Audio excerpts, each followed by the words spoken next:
Welcome to Daily Gossip. You will get daily Hollywood updates here. Remember to subscribe for the latest videos. In the swirling chaos of modern television, very few characters manage to divide audiences, captivate hearts, and stir moral debates, quite like Georgia Miller from Ginny and Georgia.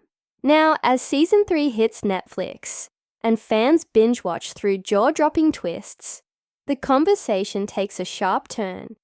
Is Georgia an anti-hero we should root for? Or an unrepentant, manipulative figure, cloaked in charm and trauma? Today on Daily Gossip, we dive into the electrifying, dark, and dangerous world of Ginny and Georgia Season 3, exploring how the show reinvents Georgia's character into something more complicated than we've ever seen, and what it means for the Netflix drama's emotional core. When the third season picks up, Georgia is in uncharted territory. Once a small-town mom spinning lies with a smile, she's now the infamous Mayoress Murderess, a woman whose secrets have spilled out in the most public and painful ways. But what's shocking isn't just the crimes she's committed, it's her reaction to them, or rather, her stunning lack of remorse. Georgia doesn't cry in confessionals. She doesn't break down in guilt. She doesn't even seem to register what the rest of the world sees as unforgivable. Instead, she does what she always has: adapts, smiles, deflects. It's chilling, it's compelling, and it's forcing fans to ask, are we supposed to sympathize with her anymore? TV Guide captured it perfectly in their recent coverage. There is no remorse anywhere to be found. And they're right. Georgia doesn't view her choices, murder, deception, manipulation, as wrong or dangerous. To her, they're necessary, tactical, even loving. She's convinced herself, and maybe even a few viewers, that every crime she's committed has been to protect her children. But where do we draw the line between protection and destruction? Between maternal instinct and moral bankruptcy? Season 3 unpacks this question in emotionally brutal ways. Georgia's marriage to Mayor Paul Randolph begins to unravel under the weight of her past. Her daughter Ginny continues to wrestle with the reality that the mother she loves is also a woman who has killed, and her son Austin, precocious, fragile, and fiercely loyal, gets caught in the psychological crossfire. It's a season saturated with emotional landmines. And Georgia, she dances over them with terrifying ease. This is where the concept of the anti-hero becomes central. Traditionally, anti-heroes are characters who lack the noble qualities of a hero, but still win our attention, and even our empathy. Think Walter White from Breaking Bad, or Tony Soprano. They lie, they cheat, they kill, but we're still hooked. Georgia fits that mold, but with a twist. She doesn't spiral into villainy. She starts there, yet cloaks it all in southern charm, big smiles, and the soft glow of motherhood. And that makes her even more dangerous. We see it clearly when Georgia's trial unfolds in Season 3. Accused of killing Cynthia's husband, Georgia never once considers herself a killer. To her, it was a mercy act, done to end suffering, not to cause it.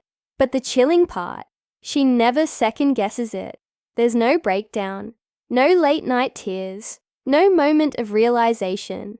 It's as if she's immune to guilt, and yet she does cry for her children, for her image, for her survival. That emotional sleight of hand is what makes Georgia such a fascinating and terrifying character.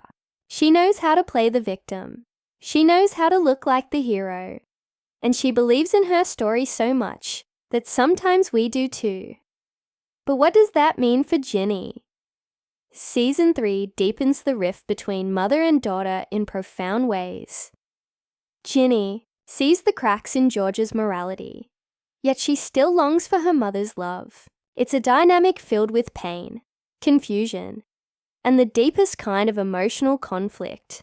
Ginny wants to be her own person, someone guided by conscience and truth, but she's still tied to a woman who operates in shadow. Their relationship becomes a mirror of generational trauma, of inherited silence and justified lies. In one particularly gut-wrenching moment, Ginny asks Georgia, "Are you a bad mom?" And Georgia doesn't answer with regret. She answers with rationale. She says everything she's done is for her kids, and maybe she believes that. But what kind of love kills in silence and refuses to apologize? What kind of mother teaches her children that survival is more important than morality? The writing in Season 3 is bold and deliberate. It refuses to let Georgia off the hook. It forces viewers to sit in discomfort, to love a character, and also fear her. And it asks us to consider the cost of protecting your family at all costs. Because sometimes the greatest danger comes from inside the house. Critics are divided, and that's by design. Some see Georgia as a survivor, shaped by an abusive past, making impossible choices.